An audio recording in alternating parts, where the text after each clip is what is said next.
just so, I'm going to start here and go down, but I'm not going to continue over the first time. We'll go there and we'll shift it around so the same person isn't always having to go first, which could be good, maybe not. Who knows? Okay, so the first question.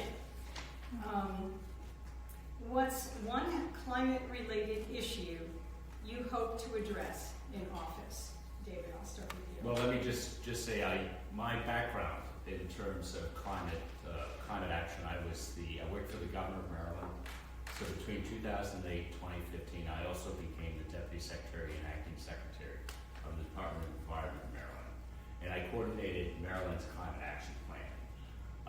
And what I thought then, and certainly continue to think now, is the Biden administration's done a wonderful job with finally providing enough subsidy incentive for renewable energy, energy efficiency, a lot of the stuff that we need to do to mitigate emissions. But I've always thought, and certainly thought back then, that until we put a price on carbon, we're not going to actually get to the emission reduction targets that we need to, that science demands that we need to achieve. And so that is a big part of my sort of agenda as it relates to environmental protection and climate action, is that we need to not only do all that we can on the incentive side, which we're finally starting to ramp up, but I think most of you know we're falling behind in terms of climate mitigation, greenhouse gas reduction, and the only way we're going to get there is through stricter regulation, through the Environmental Protection Agency as well as state agencies, and pricing carbon. And I think we can do it in a way that isn't regressive, that doesn't impact rural Mainers, for instance, or low-income Mainers, and that's the kind of system I think we need to develop and implement. Thank you. Do you want me to repeat the question? No, I'm Jason Scher. We're not doing introductions, but I'm a former defense attorney. You probably have not heard of me. I'm another dark horse. I'm a dark horse candidate for Senate, but I was also a conservation officer for the National Oceanic Atmospheric Administration. So I've been in Oregon, Colorado, and Maine. People are very protective about their environment in all three states. And with policy, I think that's great. I think David brings a lot to the policy, but I'd also like to, as far as an issue that I'd like to see, is greater work with the Canadian officials on their renewable energy. When you look at the statistics, they are already way ahead of us. We don't want to reinvent the wheel. We want to work on those trade partnerships with them because they're already there. And so that would be one of the initiatives that I would like to see happen, is because we are right up here in the Northeast. We need to reach out to them for the things that already work, and to make sure that we're not remaking the wheel, but we're also working with those people that have a proven track record on creating renewable energy and making sure that hits the market at a point where it's sustainable. Thank you. Roberta? Okay. I'd like to start by introducing myself, and my name is Roberta Hill, and I am from the town of Buckfield, which is District 80. Is anyone here from District 80 tonight? No. And I also want to just provide some full disclosure before I open my mouth again, and that is that my candidacy is somewhat accidental. I was asked by the Democratic Party in Maine to run for this seat because there was no one opposing my opponent. And I was initially a paper candidate that was just going to be there long enough for some other better candidate to step in and take my place. It's not that I have never considered being a candidate before. Since 2016, I have been considering that very, very strongly, but I have gotten into work that I feel is tremendously important, and I feel like I'm playing my part in that way. I am an ecologist, as I said, and climate has been a focus of mine since basically my children were quite young. They're in their 40s now. I have 6 beautiful grandchildren. And I've dedicated my life since my children were young to going back to school and doing the work that needed to be done to make sure that they had a more livable future than we seem to be leaving them at present. With regard to what I can do in Maine, I'll let you know Joan Beal. I'm from Norway. I'm running for the legislature in District 81. My background was in education. I've been sort of an advocate and an activist in a number of issues, including climate. Been somewhat affiliated with CEBE, and through my Unitarian Universalist Church experience, have done a lot of advocacy work at the legislature and lobbying and that sort of thing. I've never run for office before. I think I will be if I'm elected, I will be absolute newbie there. So I will be really having to rely on, which I think most lawmakers do, rely on organizations that have similar values to help with things like what needs to be proposed when, what the language needs to be. I completely support Maine's Climate Council's Maine Won't Wait plan, which was proposed back in 2019. Goals were laid out, many of them have been met, and now there's a new round of it coming, which is coming out in 2020. And now besides equity, reducing carbon emissions, and building jobs, it also is mentioning resilience. And I think that the Norway Climate Action Committee that I'm on, that's part of what we're looking at, but reducing carbon emissions, and resilience. Senator Bennett. Thanks. Hi, I'm Rick Bennett. I'm the incumbent senator for 14 towns in western Maine across District 18, but it's Cumberland, Amherst, and Oxford County in the southern part. I have to say, thinking about your question, most of the legislation that I've dealt with is related to climate. Everything from broadband to a consumer-owned utility to bill which is just under rulemaking now, to get control of our packaging waste, which is about 40% of the waste stream. There's so much that relates to climate, and I'm on as a member of the Senate, I serve on the ENR committee, the Environment and Natural Resources Committee, but I also have been serving on the Working Natural Lands group within the Maine Climate Council structure. They are meeting tomorrow to review the most recent draft of Maine Won't Wait. I think most of the legislation, I don't really think at the state level we're going to see a lot of legislation specifically on climate, because we passed a lot of legislation. Now we're really reaching the implementation stage, and we really need to move forward with all of the various pieces. Transportation, heating, cooling are the top areas. Those three areas are 80% of Maine's climate impact. So we have a lot of work to do, and I plan to be part of that if I'm reelected. Thank you. Linda. Linda Miller, all the towns that he just talked about. I'm excited to be here. One of the things that has jumped out at me as a consumer myself and homeowner, and I love Maine, is for every dollar that we invest in resilience, we will save $13 in costs that wouldn't have to be spent on damages to buildings and homes and infrastructure, and including, beyond that, how that impacts our jobs.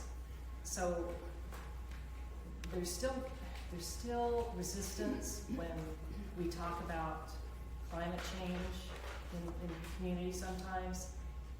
And I think if people understand that being resilient means just preparing us for the weather events, the extreme weather that's coming. I mean, we're already experiencing it. So I think it's important to continue communicating with communities. There's a group that I just learned about, community resilience partnerships.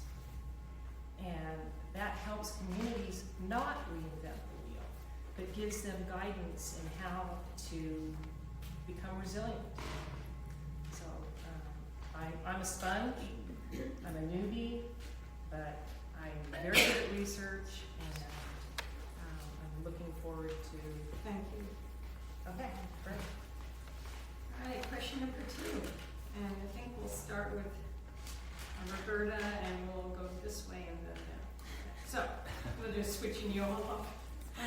What is your plan to help Maine adapt to a changing and increasingly damaging climate, and who will pay for it? I think we can do 2 minutes this time. Since Yeah. it's such a meaty question. It is a meeting, but it's like 2 questions in one there. So, That's great. So one thing, my background in ecology, I think I bring kind of a living systems approach to climate change. And much of what we're doing in Maine, which is brilliant and really is incredibly important and has to be done, is emissions reduction. And all of these things that were mentioned before really have to do with emissions reduction. But there is another side to the climate picture, and that is that our living systems were what life on Earth is what created our climate in the first place. It's what maintains our climate. So we can't, it's not just about emissions reduction, it's about how we are treating life on the planet, basically.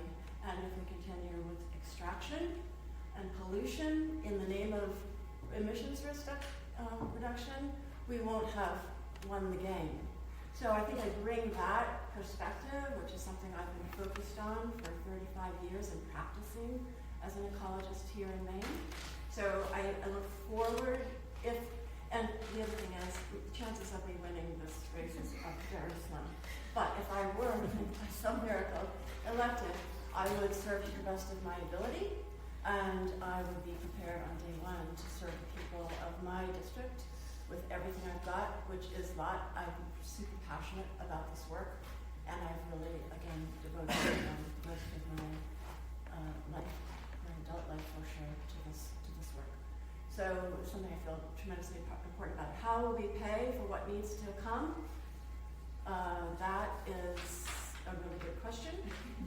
And I think one thing that we can all consider is that there's a lot in just reduction. If we could reduce the amount of material use that we have and the amount of waste that we have, there will be cost savings that go along with that. So there's also the idea of drawing down our consumption of wasteful systems and making them more efficient. thank you. Could you say the question one more time? Okay, no problem. Oh, Yeah, we're I was gonna gonna miss have it. you Oh, say, okay. All right, yes. good. David, do you need me to repeat? Yeah, could you- Okay, no problem, that's okay. What is your plan to help Maine adapt to a changing and increasingly damaging climate, and who will pay for it? Okay, and I'll throw out a couple of tidbits of my background as well. I was born in Bangor, raised in Old Town, working class family, so I threw that out there. One thing I was engaged in when I moved back to Maine in 2019 is I worked for NRCM, the Natural Resources Council of Maine, as their interim climate clean energy director, and I focused on Maine's initial won't wait, climate action plan. And one thing, and I think you'll hear from all of us, is much of what we talk about in terms of climate is related to the economy, is related to overall environmental protection. Everything is intertwined, and as it relates to resilience, I mean, everything we do, whether it's stormwater controls, as you know, obviously extreme weather and flooding is a big problem, so we're going to have to invest a lot in stormwater controls. We'll have to invest more in scientific research and development as it relates to crops, to seed that can take on more heat days, right? So there's so much that we have to include in a resilience plan, and where the money comes from. And a lot of this, of course, is about investing, because everything we're talking about doing as it relates to the climate is domestic jobs, whether it's renewable energy or energy efficiency, weatherization, those kinds of things. That's all domestic jobs. If it's doing stormwater controls, if it's planting more trees for carbon sequestration and raising money through carbon sequestration programs, there's so much that offers us economically. And one thing that will pay for it as well is about revenue. One of the things we need to do is claw back some of those tax cuts, quite frankly, that have been so generous to wealthy Americans and corporations over the last decade and a half. there's money there. To the extent that we establish a fee, and I'd like to just say fee, although Senator Bennett might say tax, I'm just teasing, on carbon, is that we are going to, over time, phase in more and more revenue as we raise enough stuff. You can finish your sentence. Obviously we're going to raise revenue through any fees as it relates to mitigating greenhouse gases. Jason. So as I think everybody can see, the climate is changing. For myself, this is risk management 101. So I have a law degree, also a minor in international trade and economics. So this is, we don't have a second planet, we have this one planet, so we can't be wrong. And when you see those hurricanes go through Florida as if they're going to carve it off, that never seems to hit the panic button, but one day when it does, it may just be too late. So the biggest contributor to pollution obviously is the automobile, statistically, and so electrifying the transportation grid is a huge priority for the federal government. And how we get that done as far as how it gets paid is just as David said, is a fair tax basis. So I don't know if you remember, he was an Irish contractor named Charles Littlejohn. He leaked the taxes of both the top Democratic donors and the top Republican donors. And it showed that they paid less taxes than me. I paid 34%. I pay more than Jeff Bezos. And I don't want to go after Democrats and Republicans at the local level, but as you go up into DC, things get very, very crooked. And I say this as an assistant section chief who worked in DC, whose job was to brief the politicians. I don't have a lot of trust when it comes to power in DC. And they gave Charles Littlejohn, he was supposed to give 6 months. The Biden administration gave him 5 times that amount of jail to send a message. So now Jeff Bezos can put in, I think he allows himself an $80,000 salary, and that's all he's taxed on. And nothing has changed in 4 to 5 years. That is frustrating. Thank you. I'm going to go to Linda so you can last again. So Linda. I get so deep into listening to other people, you have to repeat it again. I'm sorry. sorry. What is your plan to help Maine adapt to a changing and increasingly damaging climate, and who will pay for it?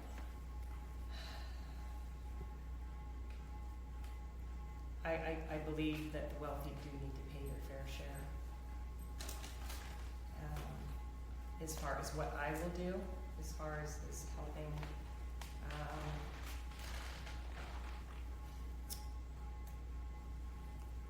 support the programs that we already have in place and make sure that communities have the tools that they need to increase their resilience and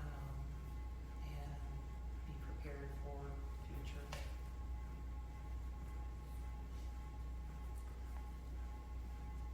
Thank you. Rick? Yeah, actually, this is something I get a little steamed up about because we do have we're losing a lot in Maine. We're losing a lot here in the Oxford Hills and Lakes region. Our lakes are under threat. Our lakes are worth $37 billion to us, if you want to put a number on it, and that, of course, doesn't include all the psychosocial value that we value in our landscapes. And because of climate change, which is a global problem, and as we all know, we're seeing ice ins a lot later, ice outs a lot earlier. We are seeing that's contributing to the warming of our lakes. There are lakes around here that are 80 degrees now in the summer, and it's a big problem because it's creating algae blooms, it's creating invasive species, as we read about over the newspapers in the last few days. It's a big problem.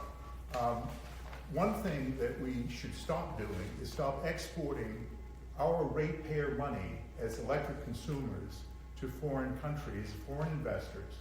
I was the lead Senate co-sponsor in one of the petitioners on the consumer utility that unfortunately went down in flames on last year's ballot. because the powers that be outspent us on it. And it was a shame, because we need self-determination about this area. This is our electric grid. Who runs our electric grid is critically important to our future so that we can make those decisions. Right now, it's made based on economic investment decisions by foreign investors. We need to stop. So I could go on and on about this, but I got to tell you that we're all paying the price. We're going to continue to pay the price. As a member of the Appropriations Committee, I voted for the Community Resilience Partnership, $5 million appropriated. I led on a $60 million resiliency package to pay for infrastructure from the coast and inland. We got a lot of bills coming due, and we got to start being very steely-eyed about the power structures that exist in the state and how to break them. I'm in a position to do it. I'm working on that now, and I hope that you'll let me continue. Thank you. Joan? Yeah, I mean, I think for me, the whole thing that's laid out with Maine Won't Wait and the Maine Climate Council, there are so many huge issues there that are ready to be implemented now, that it's not as if I'm going to come up with a particular thing that's out of my experience and introduce it there. I support all of those things.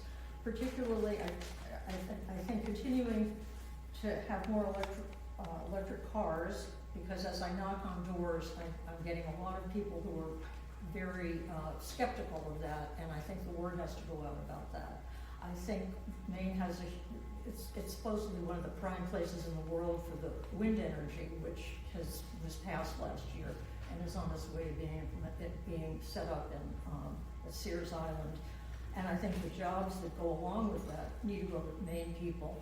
I talked to a woman in Norway whose husband was let go from Bath Iron Works, and he's working in Norfolk, Virginia now. And he needs to be back here, and that's a job that he should have. He's a welder, so he should be able to have, Maine people should be able to have the jobs that are going into Maine, the offshore wind farm. I agree that the rich should pay their share. It's interesting, we all seem to agree with that. And I think there's probably lots of, because there's so many other problems as well as climate change, and the whole equity issue in climate change is it's going to cost money. And the people Maine people that are out there, especially older people, who are really wondering how they're going to get by if electricity rates and property taxes go up yet again. So we have to have another way to get revenue. Thank you. All right, I'll start with Rick and then work this way and back. This one is related to some of the stuff you've been talking about with the Community Resilience Partnership.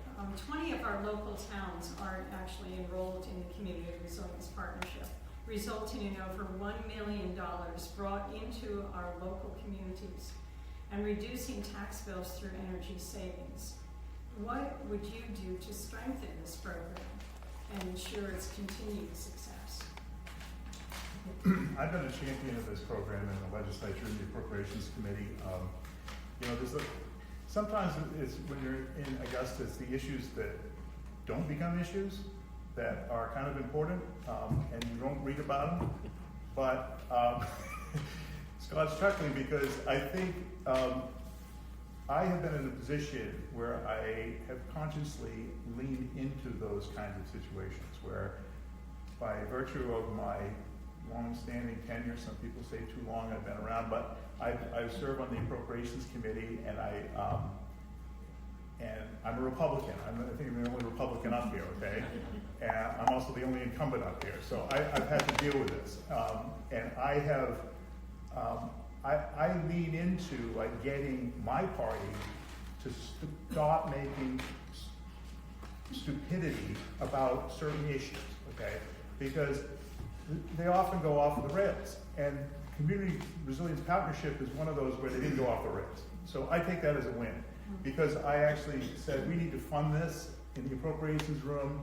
We had Solomon Millett, who also understands the value of it as the lead House Republican on that. He's retiring now.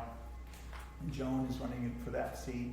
It is really important to find common ground And it's often the common ground, like community resilience partnerships, which are working, proven to work in rural areas, in Republican areas, like much of this area here in rural Maine, where they're really making a difference because it's connecting real people and the communities with the effects of climate change. And they're saying like, yeah, this makes sense now. I think in Otisfield you had that experience where it's like, okay, now we get it. Across the spectrum people get, okay, this is a good program. So that one, I think is a little no-brainer. We got to keep funding. As I said, we put $5 million in the budget last year. It wasn't controversial. Yay! So we're good. Great, thank you. Joan? Okay, yeah, and actually that, I love to hear Rick saying this because if I get elected, I will know who to talk to. And the way will already have been paved by Sovereign Miller too. So I think, I'm assuming, I'm not really familiar with what the Community Resilience Partnership actually encompasses, and I'm assuming it's a lot of the work that CEBE's been doing in terms of the climate committees and the community planning process, which I participated in here, and which has been wonderful. And I think the last game playing thing was one of the best. I had to leave early, but it was one of the best activities I've ever seen in terms of getting people to understand issues and to come to some kind of consensus. So the more of that, the better. And having some way, I don't know what the way would be, but to include more people in this. When I first went to the first thing that CEBE did about forming a climate committee, it was in the paper, or it was announced, and I told the person that was living with me, I have to get down there early because I want to get a seat. And I got down there and there were maybe 7 of us, and now we're all on the committee. So we need to, get the word out about these things because it's the community buy-in that makes a big difference. Community engagement is like the key to all of this. The same system that has given us climate chaos has also given us broken communities in many ways. So I think we could make something good. If something good could come of this is pulling together as communities, and community engagement around this is the way to do it. I know the Community Resilience Partnership has done just such a wonderful job, and that money should just keep flowing, absolutely. But I do think it can be enhanced by, I'm an educator as well as an ecologist, and I am actually working in the local school district now to bring climate education to the teachers, to professional development. And our youth have the most at stake here. This is their world that they're inheriting, and there's no better way to prepare for it than to become engaged in their communities, helping to solve problems in an environment where they are given the resources to learn what they need to learn and the ability to consult with people who have much experience and to bring that into their communities and be engaged in that as part of their education process. So I have been teaching that kind of project-based, place-based, student-centered, experiential learning for decades. It's very effective. It's beautiful to see in action. And so I think that's one possible way to enhance it that won't cost us anything and give us so much. But yes, money should be fine for the municipalities. And though, okay, is it over? Is the time over? It is now. I just wanted to commend CEBE, and again, no endorsement, because they've just done a brilliant job with our local communities, and so yay, CEBE.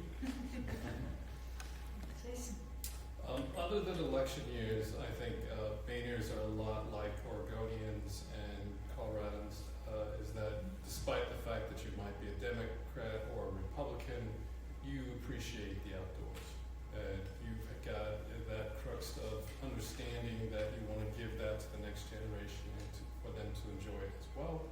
And so with those communities where resiliency is working, it's about crossing, just as Rick Bennett had stated, it's about reaching across the aisle. but not only to Isle, but from town to town. So taking those successes from those towns, those lessons learned, and spreading that out to other towns to say, yes, this is not just another crunchy idea from the Democrats. This is something that actually works. This is something that is actually contributing to the society, both environmentally, but also sustainable in the sense that it has an economic return for those people that participate. So you have recycling programs, you have electrical savings programs, you have a number of issues that are going to, be piecemeal, but let's not again restart the wheel. Let's bring those people that have already enjoyed those successes and have them reach out to the other communities and spread that message that this is not about politics, this is about what works and what helps our environment together. Yeah, so one thing I would add, it's interesting the perspective because Jason and I obviously running for federal office and folks to my left are state, and it's the federal government, quite frankly, needs to step up. This is an example of an excellent state-run program that could use more federal resources. And not only federal resources to help with the planning, because a lot of the good work they do is they help to prepare communities that don't have the resources of a good planning staff or whatever it might be to prepare for the impacts of climate change. So again, this is an example of where the federal government could invest a lot more money directly to the state. I appreciate what Rick has said and what Rick has done in the state legislature, because I've also worked, like Jason, at the federal level. And let me tell you that some of the congressmen I talked to years ago who were interested in substantive climate action have backed away or they've disappeared, unfortunately. So it's good to see, because we do have to understand, as Jason has said, and well, everybody has said, that this is a collective problem. It's very apparent. And we know what we need to do. I mean, the science is very good. Scientists have studied this for over 20 years. They know what the best programs and practices. We just have to develop the political will, quite frankly, particularly in Washington, because some states, like Maine, are ahead of the curve in terms of understanding, but the federal government is heading in the wrong direction, quite frankly. Sorry. And so this is really, I think, the challenge for people like Jason and I, although you all can put pressure on the federal government as well, right? We need to make sure that the federal government is doing all that it can, and again, dismissing a lot of the scare tactics, because let me tell you, climate action is economic development writ large. Big, big opportunities here for the economy and for our future. Thank you. Linda, you guys are a tough act to follow. Can you rephrase it? Sure, I'll just repeat it. All right. 20 of our local towns are enrolled in the Community Resilience Partnership, and resulting in $1 million brought into local communities and reducing tax bills through energy savings. And basically, what would you do to strengthen that program and ensure its continued success? Again, we need more federal support. Aren't block grant funds available, matching? No, not necessarily for this. Oh, okay.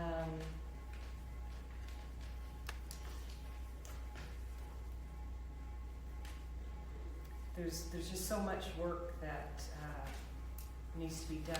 Something that was very stark to me. I recently went out on a Fern Drive, and it was between Sweden and Lovell. And there was a bridge washed out there from the storms this past spring, or I'm not sure if it was the spring or the winter storm, where we had all that heavy rain and the ground was frozen. That bridge was less than 4 years old, and it was completely washed out. It dropped 3 feet. That kind of terrified me. It really galvanized me in thinking about how it's just imperative that we survey all our infrastructure, whether it's public or private, that we're ready.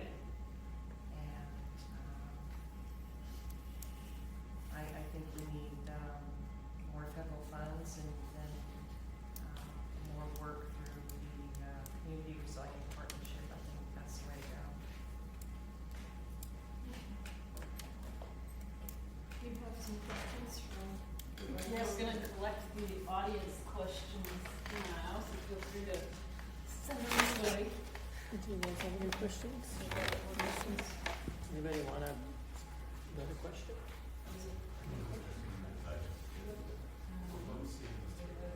Yeah. By the way, I put the resolution in the state legislature without conflict to have a carbon pricing. And to, so the Democratic leadership would like the resolution. Clock's on all house. All right, let's see, we will start with Jason. And I haven't really read this closely yet. What is your position on large-scale commercial water extraction for export? And specifically, would you support the reintroduction of LD, we probably need to know what LD 1111 to set term limits on contracts? I co-sponsor that bill. Okay. Do you want to? Do you want to, Yeah, do you let want me to tell you speak a to little that bit bill? about, sure, I'll tell Speak you. to that bill first, so we Yeah. understand. So, the water, it's a big issue. It's tremendously important. It's, unhappily, I put in a piece of legislation last year to do several things. This bill is separate from another bill, but this bill was one that Maggie O'Neill put in as a state representative retiring now from Saco. And she and I worked on these issues. LD 1111, as it was finally amended, it was watered down, forgive the pun, but it would have set sensible 10-year limits on contracts for public entities to make contracts with commercial water exporters. And of course, the powers that be, some of them locally important in terms of jobs and whatnot, vigorously opposed this measure. And they said that, well, these local boards ought to be able to negotiate, they can get better pricing, et cetera, et cetera.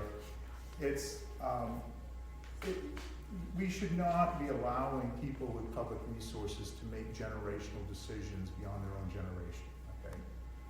When some of these contracts are 30 years plus and they continue, evergreen, and we should not be making decisions for our kids. We've made a lot of decisions that are affecting our kids with respect to climate, with respect to federal spending, with respect to lots of things, and we've done a terrible job at it. And so I think it was a very sensible thing. One thing that people should know about water, the management of water resources in Maine, is that there are about 5 different agencies and about 3 different committees that oversee all of this. Okay, and it's one of these things where the opponents to this bill were saying like, oh, look at all these agencies and they're all covering this, so you don't have to worry about it. Well, you know what the problem is when you have 5, 6 different agencies in charge of something? Nobody's in charge of it, right? And that's what the problem is with water in Maine. We have to simplify the regulatory structure. We have to have clear lines of accountability about water extraction. DHHS has a piece, that's the Department of Health and Human Services. The DEP has a piece, agriculture has a piece, all these different agencies and departments. We need to simplify it because we don't even have a control of the information. So I say start with the data, start with sensible reforms like let's stop making generational decisions that we're not in a position to make, and let's have actual people in charge that we can look to and say why did this happen on your watch? I hope that's a little bit, there's a lot there with respect to water. And it's really important, obviously, in my district. We've got the aquifers. Freiburg is relying on, and they're all Poland Spring, bottling operations. I mean, in my house up here in Oxford, I have an artesian well, and guess what? I wash my shirts in Poland Spring water because that's where they get it. The same aquifer that people are taking their drinking water out of. So this isn't like a special spring anymore. This is our water, and we have to really know who's in charge of minding the store on it. I'm putting the bill in again this year come back around on that, because it's hard though, because of the money, the interest, the special interest. It's hard to get ordinary citizens involved. Joan, you would like to I speak just to? wanted, I was gonna, this is partly a question for Rick and partly something, in terms of representing Nikki Sakara, who didn't get, who is not here, who has a lot of knowledge about water resources in Maine. She mentioned at a meeting that we were at that international companies have a 100-year plan for Maine water, and Maine does not really have a 5-year plan for water. So I don't know, you obviously know more about this than I do. Is there any kind of state plan for how water resources will be used for the long term at all?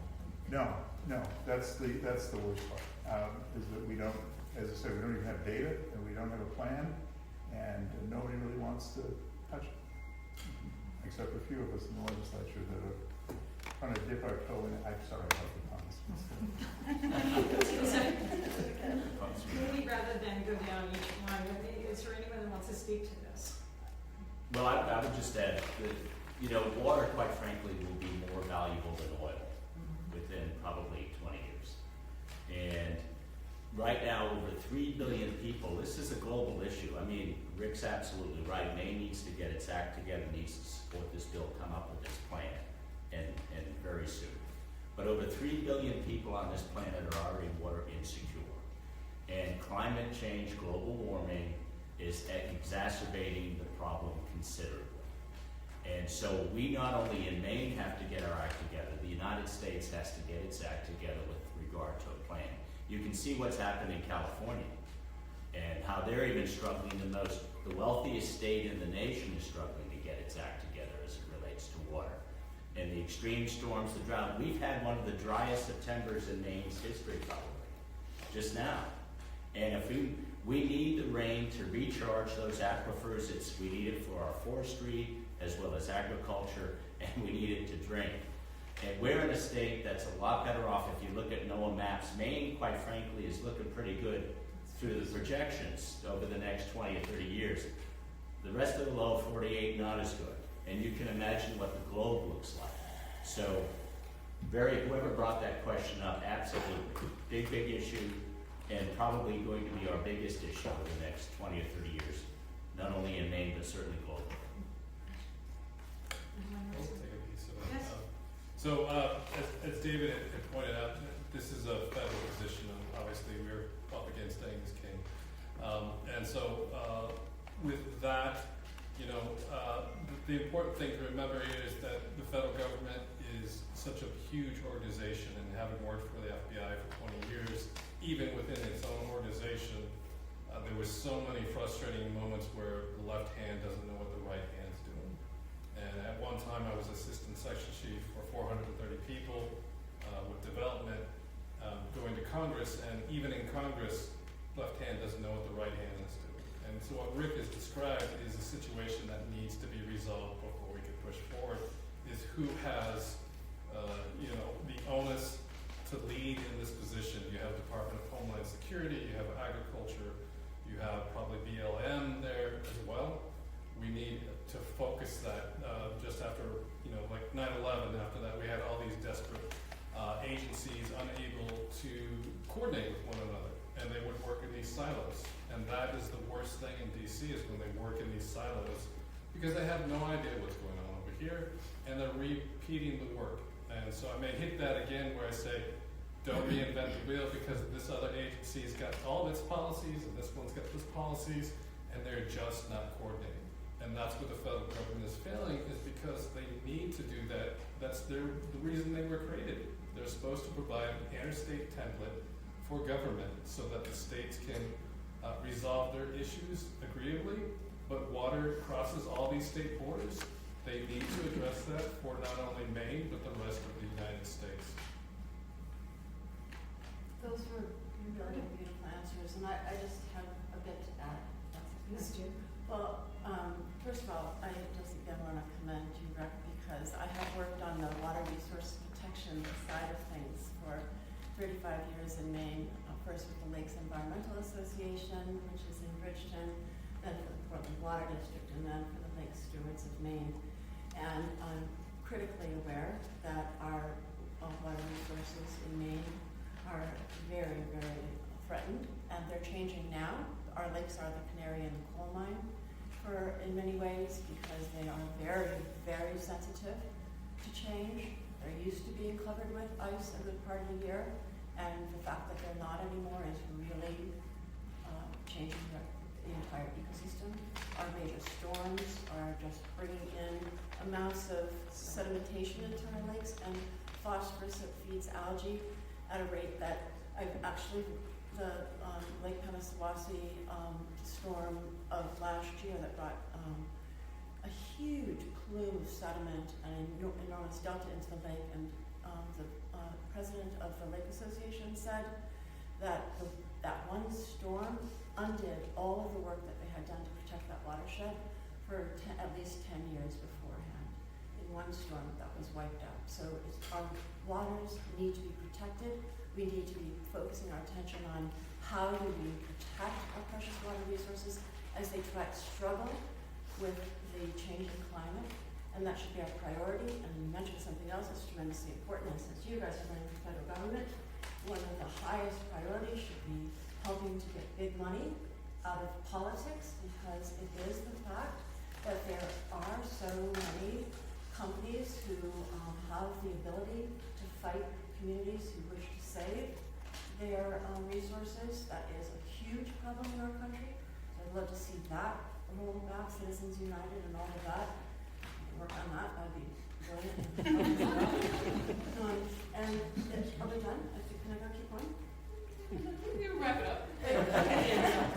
And I guess one last thing is that I think the system that you mentioned with the silos is part of the same system that gave us climate change, and part of the reason we're not as capable to address it in the time that we have. So I do think a much more holistic thinking across borders, across boundaries, across parties, and across these siloed institutions and disciplines is really critical. We need to start thinking in systems, not in our own little areas. We need to be communicating between our disciplines and our departments. So that's really important to this work. Thank you. Yeah. Any other comments on water? When did you want to say something? No, I just tried to be like a little burr attached to Nikki Sakara, who is just amassed so much knowledge about water, and it is so precious.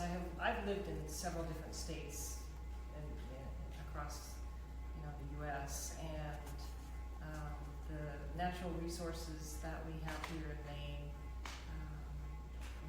we need to protect them. And the idea that our most important resource is being sold literally out from under us is just fundamentally wrong. Thank you. I have another question here from the audience. I'm going to read it as it is. It says, Maine Republicans seem to be up in arms about PV net energy billing. Why, and any impressions on net energy billing, and what's the issue with that? Someone want to begin that one? I'm happy to. Okay. Since Since you you're the mentioned Republican. This is a really big problem. I mean, in 2019, we have net energy billing, which allows, we have this program that allows rooftop solar and getting, hookups and whatnot for people, and it's a good program. In 2019, there was an expansion of it, which everybody voted for. Republicans and Democrats pretty much voted for. There were like a handful of votes against it. I wasn't in the Senate then. But this is what I understand. It's called net energy billing, kind of an expansion of it, but it goes up to, 5 megawatt solar farms and things of that nature. So it was a way of really making solar attractive to as an alternative and for investment. It did it really, really well, because now we see all these solar farms popping up everywhere, and there's some fundamental inequities in it. There are, and this is what critics not just Republicans, but others have been complaining about. Senator Nicole Grahowski, who is very progressive and I worked with on a lot of issues, she was leading the charge on this because what's happened is a lot of these solar farms are making 20 cents a kilowatt hour, and their costs are more like 8 cents a kilowatt hour. And instead of democratizing the cost of that across everybody, what it's done, they pay through, they give these subsidies to these solar investors, and most of them are, like 80% of them are out of state, Wall Street private equity groups, okay, because they see this sweet deal and they amass the cash and they build these things. So that's why you see so many of them. It's just like a phenomenal deal. And as a consequence, the people paying for it are ratepayers. And it makes absolutely no sense because we're trying to encourage people to electrify the economy, and yet we've got these sweetheart deals on solar farms which are being paid for by higher rates on electric providers, particularly small business people. Not so much big business, but small business. Go over to Jewel Tire and talk with them. Okay? They're seeing that they saw their rates go up from like $3,000 a month for electricity to $10,000 a month, all because of what's called stranded costs, which are these sorts of programs, but this one is the big one. So it's a big problem, and we're going to have to deal with this. And we can't go back, in my view, and tell these people that invested based on a 2019 law that, sorry, we're going to renege on the deal, because you can't do that as a state and survive investment very long. But also we have to deal with this fundamental inequity and this perversity. If you want to electrify the economy, try to keep electricity cheaper for people, because then they're going to use it more. So we got all these weird things happening. So yes, Republicans making a big payday about it. There was this bill, there were two bills competing in the legislature. Scott and I talked about this because I said, this is confusing, I don't know what to vote on this. One of them would roll back the subsidies entirely and give the PUC the chance to rewrite the law effectively. The other one was to say to the solar companies, well, if you want to voluntarily, cut your pay, then we can do that. And we had this big debate over it. I voted against both of the damn bills because they didn't solve the problem. Mark Lawrence was my seatmate, who's the chair of the Energy and Utilities Committee, sitting there. I said, Mark, take these bills back to your committee and do something serious about this. He had the votes for his namby-pamby version, so he said, no, I'm not going to do that. And now we are dealing with the repercussions of this completely whacked out system. And I'm very supportive of electrification, but we shouldn't be enriching for out-of-state private equity groups with ratepayer dollars from the small business people who are struggling in rural Maine trying to provide jobs. And that's the perversity that we've got. Thank you. Anyone else want to comment on that? So, what was the oversight on those deals, though? Who had oversight on those? The PUC was given the control over it, but it was effectively, there's the statute which lays out the rules, the basic rules, and then you have the PUC that was given, within those parameters, they had to make decisions. So the statute's flawed, we can blame the PUC, which is what happens, the legislature was the PUC, and the PUC, well, it was the statute. The public advocate, William Harwood, okay, who was appointed by the governor, confirmed by the Senate, was the leader in trying to roll back these provisions. So it wasn't Republicans, it was the public advocate appointed by Janet Mills that was saying this is a huge problem. And it is a huge problem. But they didn't want to deal with it, and now we're going to have to deal with it in this heightened tension after the election. So everybody is to blame. But fundamentally, there's a lot of people making a lot of money, and we need to fundamentally change the way that our electric grid works, which we need to revisit, because we cannot continue to export our money out of the state, and we need to invest in our grid, we need to invest in our infrastructure for electricity if we're going to meet the electrification needs we need. Thank you. Roberta, you wanted to say That was a something? lot, and I just wanted to add just a different perspective, not a contrary perspective. restricted, and that is that solar, the use of solar and the creation of big, vast solar farms is one of the issues that is important to me, because sometimes those solar farms are using land that could be used for agricultural purposes, or forests in some cases are being removed in order to put up these enormous solar farms. And my view is, if we're going to address this crisis in a meaningful way, we've got to bring, and it's not about just shifting to electricity so we can use more electricity. We really have to be very careful about how much electricity we're using, because we can't just basically solve this problem by shifting from a fossil fuel-based economy to an electric economy with the same amount of energy need, or accelerating amount of energy need, because we live on a finite planet, and even green power generation requires materials. And if you ask the scientists who know about our materials abundance or lack thereof on the planet, we are going to hit limitations of all of these materials that are so critical. So we should be thinking about how can we have more value with less materials, less energy, and less pollution. That should be our North Star. And we have the know-how as human beings, and we have the technology to do this, and that, I think, is an approach that we should consider when we are thinking about powering up with solar. However, solar is a really big part of this picture, and doing it the way, and I'm just going to say it because it's you, CEBE has been proposing small solar gardens, if you will, 1 acre in size, that are on poles that are called solar tracker.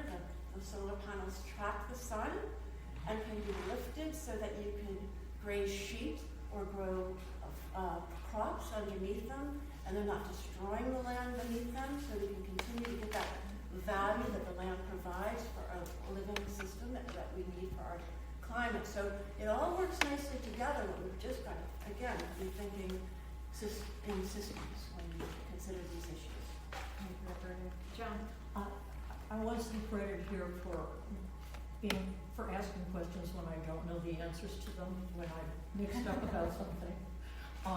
So I'm going to ask Rick, if we had passed the Pine Tree Power and had the consumer utility, that issue of too high prices for small businesses would not have been, would that have solved it? It would have passed, no, because it have passed after this particular law. Okay. But what it would do is it allows, first of all, stop exporting $5 billion to foreign investors over the next, actually $9 billion over the next 20 years, and take that money, instead of giving it to foreign investors, and investing it in grid modernization, and also reducing electric costs, because you could do both. Rich Silkman, former head of the planning office, was an expert in this, and other economists have showed that clearly, that we could do that.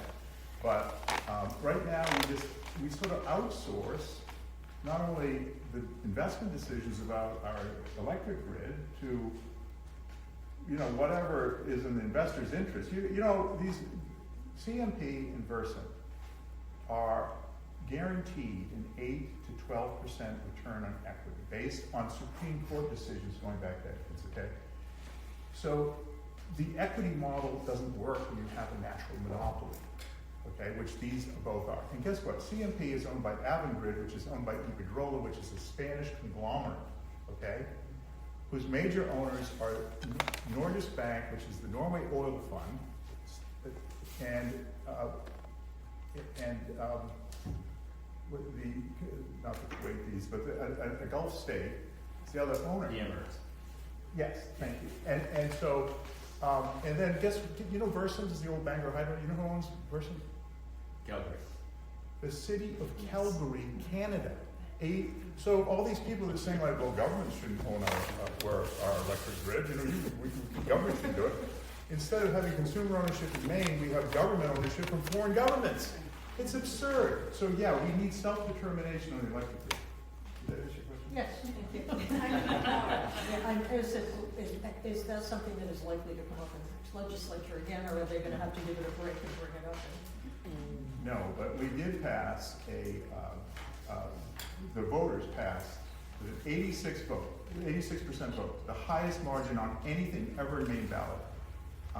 The ballot measure that I chaired to keep foreign governments out of our elections.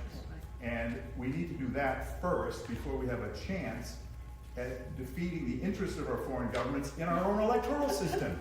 It's absurd, but we passed that with 86% of the vote, and we're under litigation right now. They just had oral arguments before the circuit court last week in Boston, and guess who's opposing it? CMP versus the Maine Association of Broadcasters and the Maine Press Association. In other words, everybody who's drinking all the milk coming out of the system. Well, Sorry. I Well, told that's you I got agitated about this. that's a great answers. I'm going to ask one more question, and then I'm going to allow each of you to maybe just wrap it up with some thoughts that you have on climate-related stuff. So this one is about food. Our food comes from great distances, in most cases, supplied by highly concentrated industrial sources with operations heavily dependent on chemicals, fossil fuels, and excessive transportation. What can Maine do to promote local agriculture and bring our food supply back home? I'm going to start with David. Oh, good. Yeah, I thought you might like that. Well, as you know, much of our food, quite frankly, is trucked over 1,500 miles. Much of the food in Maine, and it's not just a struggle in Maine. Many states are trying to do more to actually support local farmers, in particular, but local. The fisheries, all sorts of things, right? Where your food comes from, and the state, again, to the extent that the state can, and I think Maine is doing a better job than most states in terms of promoting. I mean, as you know, we've got a lot of local markets in terms of not only fairs but also weekly markets. I mean, I live in Brunswick, and I know we've got a great market over the weekend. And we've got markets on Wednesday, I think it's Tuesday and Thursday, but 2 days during the week as well. Tuesday and Friday. Tuesday. I should know that. Although my wife does most of the shop. I mean, so a lot of it is promotion. A lot of it is making sure that the transportation systems are in place to help move the product. And also in terms of grants, just providing more resources for local agriculture in particular. So I guess I will stop there just because it is an issue I am not the most up on. Other than I think there's obviously a lot more that all states can do. And the Department of Agriculture, and I'll throw in the federal government here, throw the Department of Agriculture under the bus. If you look at how much money is going to subsidy to large agribusiness, and how much of that money could go to support local farms and smaller farms. I mean, if you look at farming in the United States in the 1930s compared to today, it's appalling.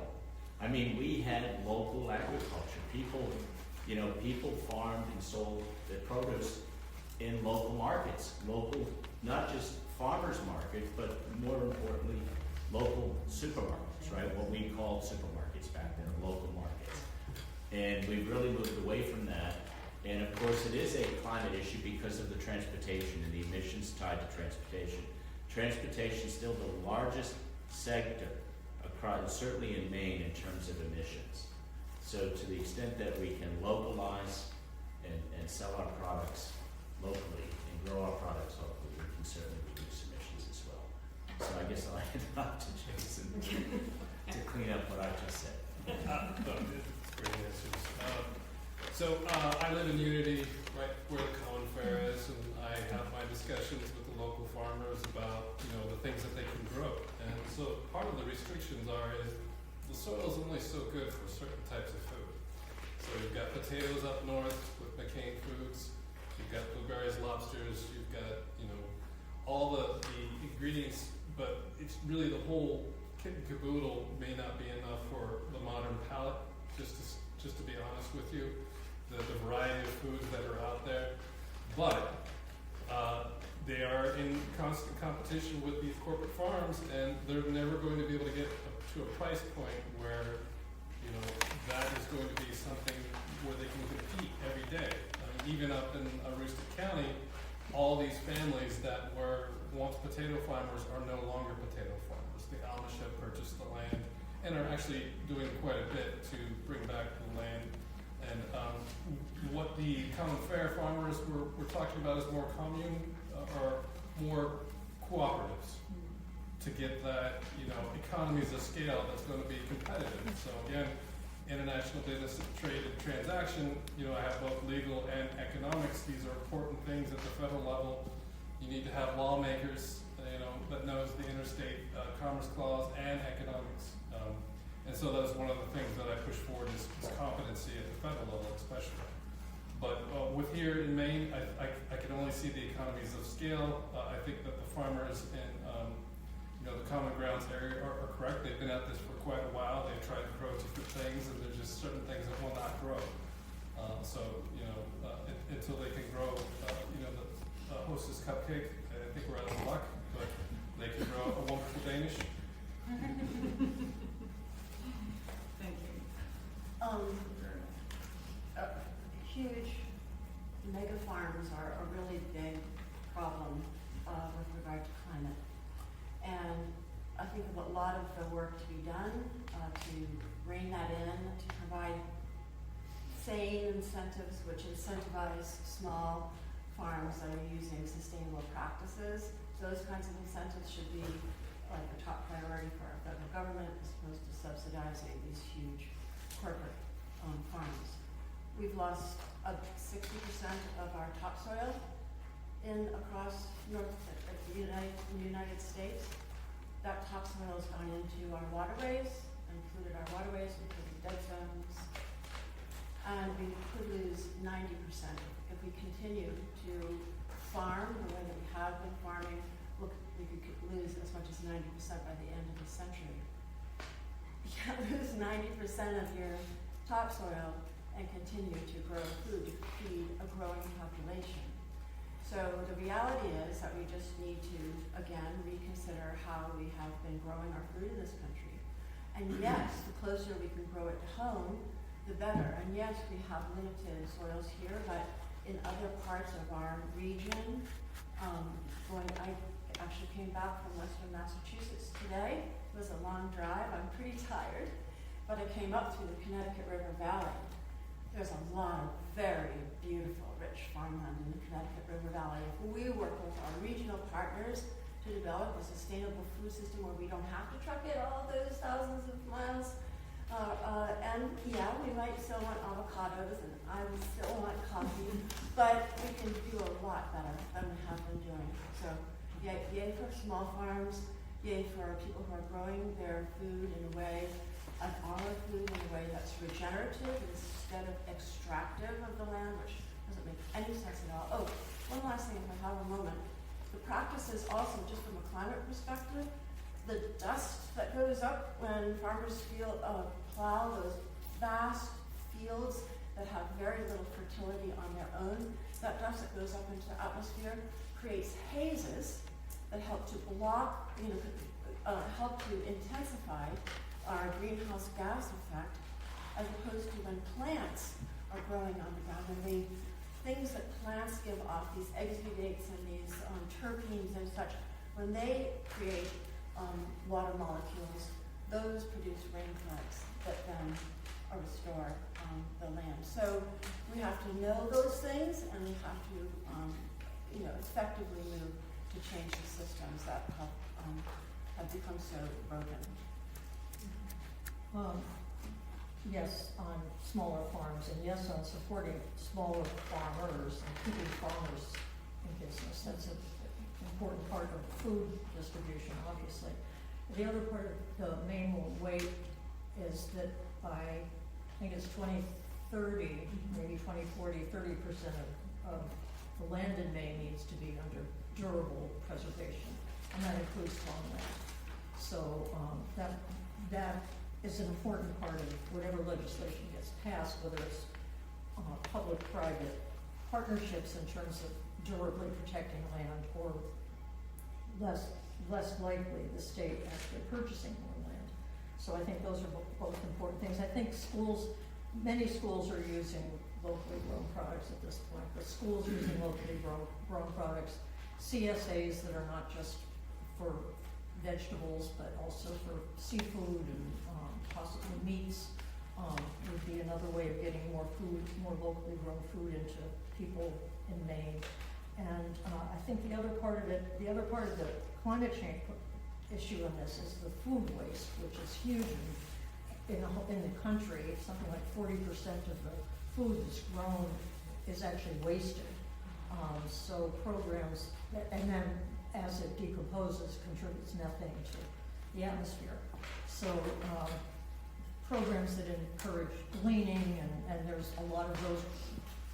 I don't know what the government can do but the Extension Service certainly is doing things with that.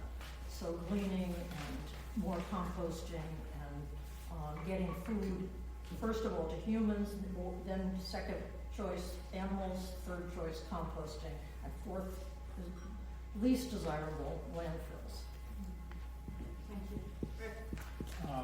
Yeah, to build on what Joan was saying, 30% is the goal for land conservation, and the Maine won't wait, but right now we're conserving about 50,000 acres a year, and that's going to need, to hit that target, we're going to have to increase that to 250,000 a year. So it's a significant reach, and fortunately, we funded Land for Maine's Future program again, which I supported. It was a co-sponsor.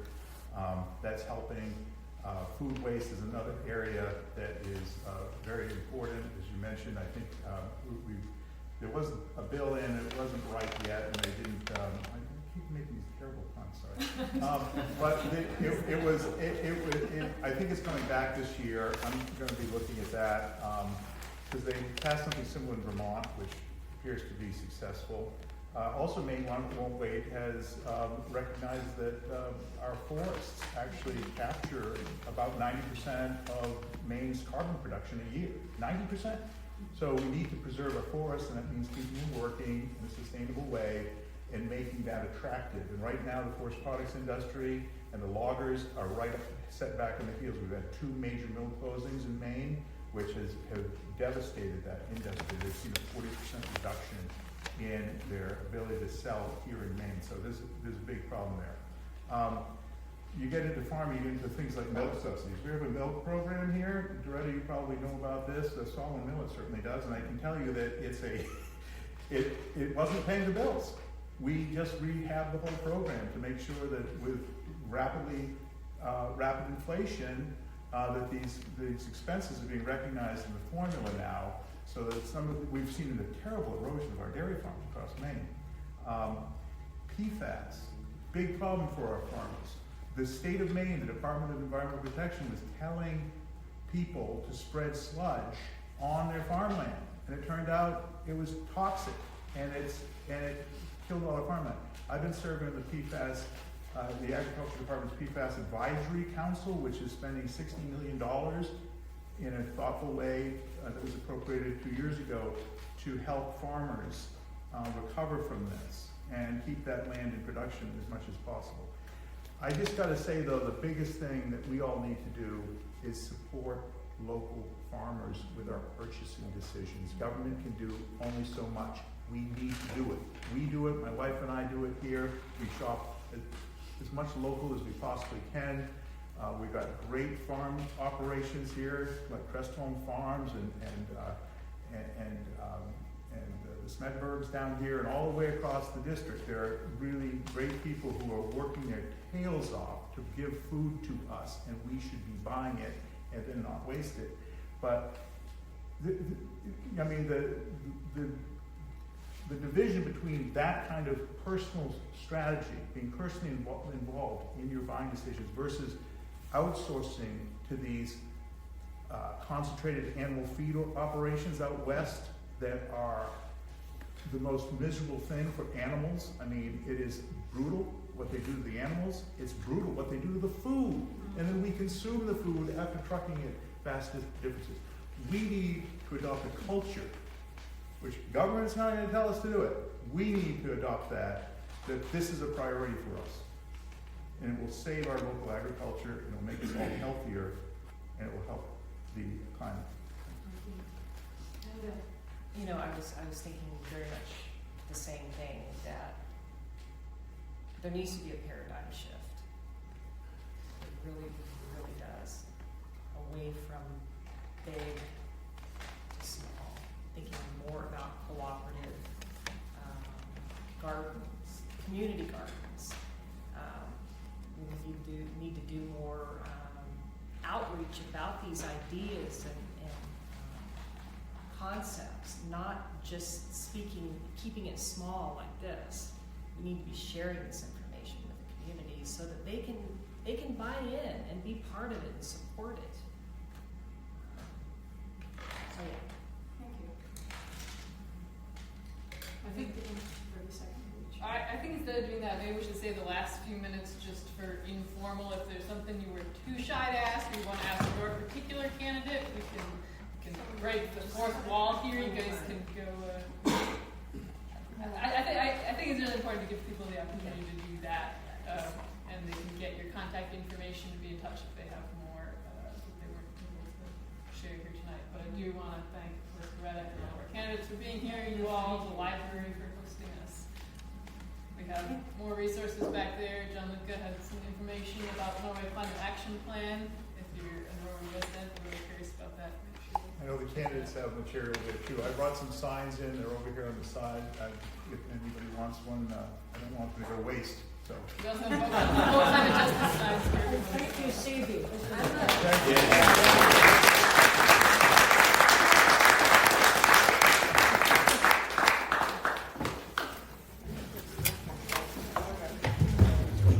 Yeah.